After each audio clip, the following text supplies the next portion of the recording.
The Zakah. After Salah, the prayer, Zakah is the second most important worship ritual in Islam. Among the various mannerisms which man has generally adopted to worship deities, one is to present before them a part of his wealth, livestock and produce. In the religion of the prophets, this is the essence of Zakah, and on this very basis it has been regarded as a ritual of worship. Names like Sadaqah, Niyaz, Bheent and Nazr are also used for it. Consequently, the Quran has used the word Sadaqah for it in various verses and has explained that it should be paid with humility. The general custom about it was that once it had been presented, it was taken from the place of worship and given to its custodians so that they were able to serve the needs of the worshippers from this money. This practice has now been discontinued. In its place, Muslims have been directed to give this money to their rulers so that the needs of the state can be met. However, this change does not affect the essence of Zakah. It is reserved for the Almighty, and when His servants pay it, the decision for accepting it also comes from Him. History of Zakah. The history of Zakah is the same as that of the prayer or Salah. It is evident from the Quran that like the prayer, its directive always existed in the Sharia of the prophets. When the Almighty asked the Muslims to pay it, it was not something unknown to them. All the followers of the religion of Abraham were fully aware of it. Thus, it was a pre-existing sunnah which the Prophet Muhammad ﷺ, with necessary reformations, gave currency among the Muslims at the behest of the Almighty. Objective of Zakah. The objective of Zakah can be determined from its very name. The root of the word Zakah in Arabic has two meanings: purity and growth. It thus means the wealth given in the way of Allah to obtain purity of heart. It is evident from this that the objective of Zakah is the same as that of the whole of Islam.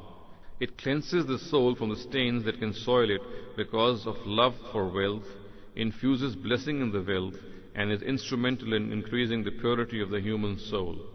Zakah is the minimum financial obligation on a person of spending his wealth in the way of God.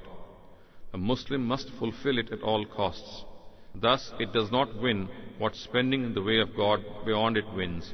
However, merely paying Zakah is enough to attach a person's heart with the Almighty and greatly does away with the indifference to the Almighty which so often comes in a person because of love for this world and its resources.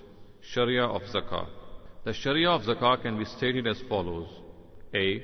Nothing except the means and tools of trade, business and production, personal items of daily use, and a fixed quantity called nisab are exempt from Zakah. It shall be collected on wealth of all sorts, livestock of all types, and produce of all forms of every Muslim citizen who is liable to it. B. Following are its rates. First, in the case of wealth, it is 2.5% annually. Second, in the case of produce, it has three different categories. 5% on all items which are produced primarily by the interaction of both labor and capital. 10% on items which are produced such that the basic factor in producing them is either labor or capital. And 20% in items which are produced neither as a result of capital nor labor, but actually are a gift of God. 3. Livestock. This again has three major categories. First, camels. From 5 to 24 camels, the Zakah is 1 she-goat on every 5 camels.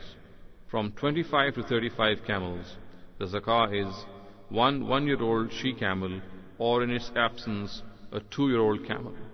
From 36 to 45 camels, the Zakah is 1 2-year-old she-camel. From 46 to 60 camels, the Zakah is 1 3-year-old she-camel. From 61 to 75 camels, the Zakah is 1 4-year-old she-camel. From 76 to 90 camels, the Zakah is 2 2-year-old she-camels. From 91 to 120 camels, the Zakah is 2 3-year-old she-camels.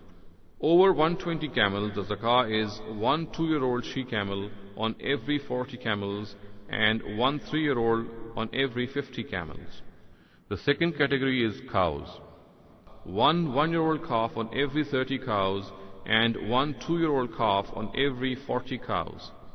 The third category is goats. From 40 to 120 goats, the Zakah is 1 she-goat. From 121 to 200 goats, the Zakah is 2 she-goats. From 201 to 300 goats, the zakah is 3 she-goats. For over 300 goats, the zakah is 1 she-goat on every 100 goats. C. The heads in which zakah can be spent are stated in the Quran thus: 1. The poor and the needy. 2. The salaries of all employees of the state. 3. All political expenditures in the interest of Islam and the Muslims. 4. For liberation from slavery of all kinds. 5. For helping people who are suffering economic losses or are burdened with a fine or a loan. 6. For serving Islam and for the welfare of the citizens. 7. For helping travelers and for the construction of roads, bridges, and rest houses for these travelers. D. One form of zakat is the sadaqah of fitr. It is the food of a person that he consumes in a day and is obligatory on every person, whether young or old, and is given at the end of Ramadan before the Eid prayer is offered. The fast. After the prayer and zakah, the fast is the next most important worship ritual of Islam.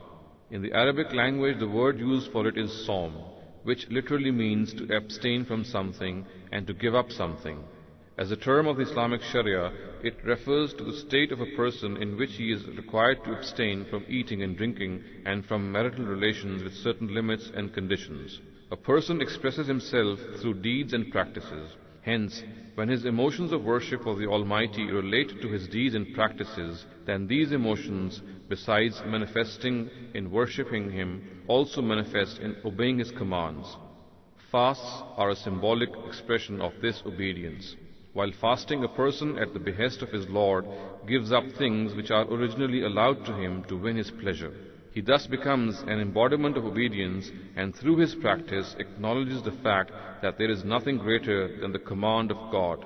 So if the Almighty forbids him things perfectly allowed by innate guidance, then it is only befitting for a person who is the servant of his Creator to obey Him without any hesitation whatsoever. A little deliberation reveals that this state of a person in which he experiences and acknowledges the power, magnificence, and exaltedness of the Almighty is also a true expression of gratitude from Him. On this very basis, the Quran says that the fast glorifies the Almighty and is a means through which gratitude can be shown to Him.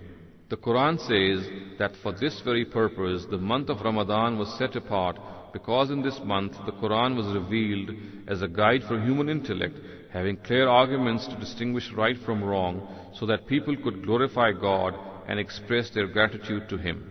The excellence a person can attain in this ritual of worship is that while fasting, he imposes certain other restrictions on himself and confines himself to a mosque for a few days to worship the Almighty as much as he can. In religious terminology, this is called itikaf. Though this worship ritual is not incumbent upon the believers like the fasts of Ramadan, it occupies great importance vis-a-vis purification of the soul. The cherished state which arises by combining the prayer and the fast with recitals of the Quran and the feeling of being solely devoted to the Almighty, having no one around, helps achieve the objective of the fast in the very best way. History of the fast. Like the prayer, the fast is also an ancient ritual of worship.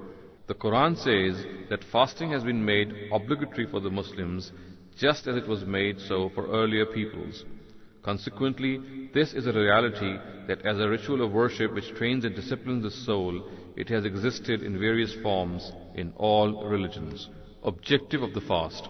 The objective of the fast as delineated by the Quran is that people adopt the taqwa of God. In the terminology of the Quran, taqwa means that a person should spend his life within the limits set by Allah and should keep fearing Him from the depth of his heart, that if ever he crosses these limits, there shall be no one except God to save him from its punishment. Sharia of the fast. Following is the Sharia of the fast. 1. The fast is abstention from eating and drinking and from having sexual intercourse with the wife with the intention that a person is going to fast. 2. This abstention is from Fajr to nightfall. Hence, eating and drinking and having sexual intercourse with the wife during the night is permitted. 3. The month of Ramadan has been fixed for fasting. Hence, it is obligatory for every person who is present in this month to fast. 4. If owing to sickness, travel, or any other compelling reason a person is not able to keep all the fasts of Ramadan, it is incumbent upon him to make up for this by keeping in other months an equal number of the fasts missed. 6. Fasting during the menstrual and puerperal cycles is forbidden. However, the fasts missed as a result must be kept later. 7. The pinnacle of the fast is the i'tikaf. If a person is given this opportunity by God, he should seclude himself from the world for as many days as he can in a mosque to worship the Almighty, and he should not leave the mosque except because of some compelling human need. 8. During i'tikaf, a person is permitted to eat and drink during the night, but he cannot have sexual intercourse with his wife. This has been prohibited by the Almighty.